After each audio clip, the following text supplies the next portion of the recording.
Hey guys, so for this week, we had to gather all of the knowledge we acquired in the past weeks and applied it into this week's tasks. So we had a bunch of stuff we had to do. We had to modify our MySQL database and then also modify the REST API and then create a new form essentially. So here I have the new form, the intervention form. Here I can then select the customer, select the building, select the battery, and so on and so forth. And then I can select an employee, add a whatever description to it, and then save it. That will essentially save the intervention. If I go inside of Rails admin, we can see the message here. And if I go into interventions, here is the last one I did. So it is right there. Customer number 5, building 18, author 1. So these are all the information. Also, we had to switch our APIs to our own. That is all done too. And yeah, now if we go into the code, um, this is the intervention controller. So these are the method called by the Ajax function in the JavaScript associated with the form HTML. And this is the logic that will essentially save to the database only the last selected element of the elevator, like, you know, functioning parts. So if you select a battery, it'll save only the battery inside of the database along with the customer and report and author. If you select the column, it'll select column. If you select the elevator, it'll save the elevator. And then after the save, it creates a ticket on Zendesk, and there's the flash notice and the redirect to the page. So this is the ticket here. If we go inside of my Zendesk uh, dashboard, here we have the new intervention 1 minute ago. If I click on it, here's the ticket. So intervention summary, building 75, battery 18, employee 3 has been assigned to the task. Now, this is the JavaScript part of the updating of the fields inside of the intervention form. So here we have an unchanged function on the customer ID field.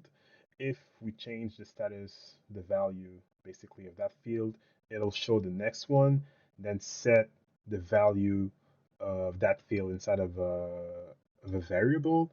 Then we have the Ajax right here. So it's a method get. This is the name of the method inside of the Rails controller. This is the data that we send, and we get back JSON type. So on success, we get the response, which is a JSON.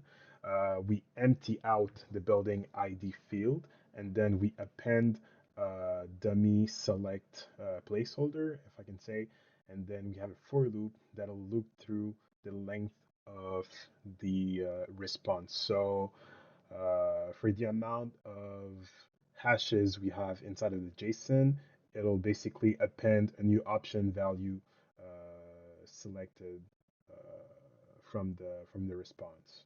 So the Ajax gets called 4 times in 4 different um, methods, and they show and empty out different fields to have something that is more like user friendly and fluid.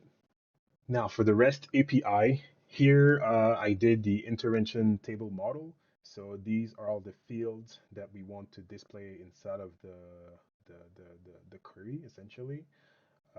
This is the context to establish the connection to the database. And here we have the controller.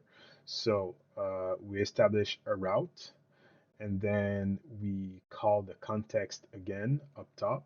And I have an HTTP get and an HTTP put method. So this one will essentially, for all intervention that do not have a start date and the status is pending, it'll return a list of all of these intervention. And for the put request, here we have it'll change the specified intervention status to in progress or completed, depending on the which endpoint you give. So if you type in progress, then it'll change the status. If it's completed, it'll change it. If not, it'll just return an invalid endpoint.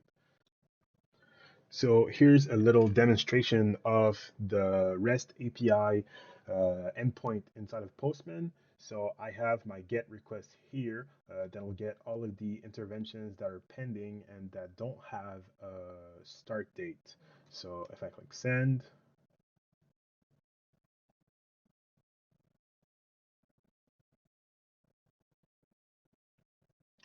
so here it is.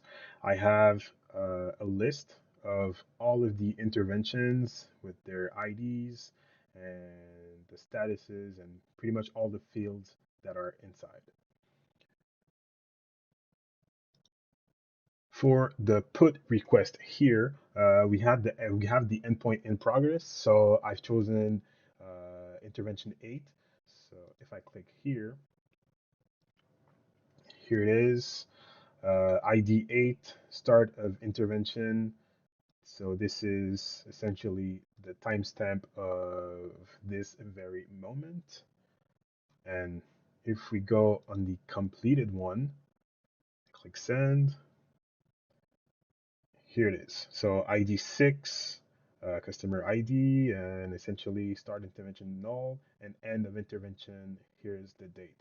And also, if I ever want to complete an intervention that had already been started, so if I go on my intervention 8, and I save and ask to put with the query, so I've essentially updated this intervention with an end date. So it started like a couple of seconds ago and it is done right now.